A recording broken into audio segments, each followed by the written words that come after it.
Hello viewers, কেমন আছেন সকলে? আজকে আরেকটা রেসিপি নিয়ে আমি এসেছি।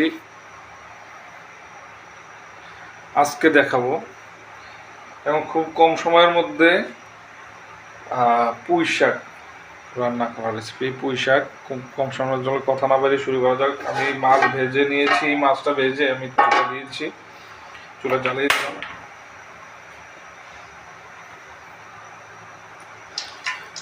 পেঁয়াজ কুচি দিয়ে দিলাম, পেঁয়াজ কুচি, কিছু রসুন আছে দিয়ে দিলাম। আমি এখন এগুলো ভেজে নেবো। পানি ভাজা হয়ে গেছে, আমি পানি দিয়ে দেবো। একটু হলুদ দিয়ে দিলাম, 1 চামচ।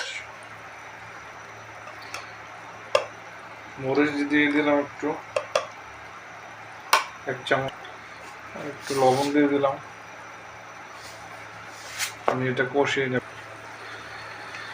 আমি এখন কিছু মসুর ডাল দিয়ে দিলাম সামান্য। এটা একটা নতুন একটা স্বাদ আসবে, নতুন একটা টেস্ট হবে। এখন আমি এটা কষিয়ে নেব। আমি এখন কিছু টমেটো দিয়ে দেবো, আর বাকি কিছু রেখে দিলাম, এটা পরে দেবো। এখন কষিয়ে নেব। কষানো হয়েছে, এখন পুঁই শাকের ডাঁটাগুলো দিয়ে দেবো। এটা কতক্ষণ কষিয়ে নেবো আমি।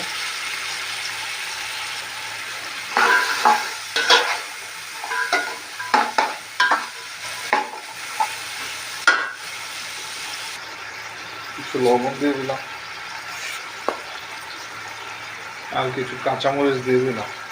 এখন কষিয়ে নেবো কিছুক্ষণ। আমার কষানো হয়ে গেছে, এখন আমি জল দিয়ে দেবো।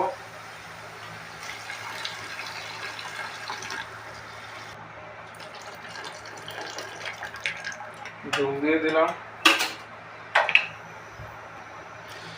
জলটা গরম হয়ে গেছে। এখন আমি শাকগুলো দিয়ে দেবো, ওই শাকগুলো এগুলো দিয়ে দেবো আমি এখন।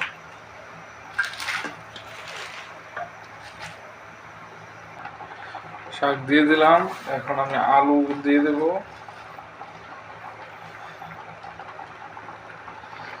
এটা আমি কিছুক্ষণ রান্না করে নেব, এরপরে মাছ দিয়ে দেব। গরম হয়ে গেছে, ফুটে গেছে, আমি টমেটোগুলো দিয়ে দেবো। আমি এখন মাছগুলো দিয়ে ঢেকে দেবো। আমি মাছগুলো আগেই ভেজে রেখেছি, মাছগুলো দিয়ে দেবো।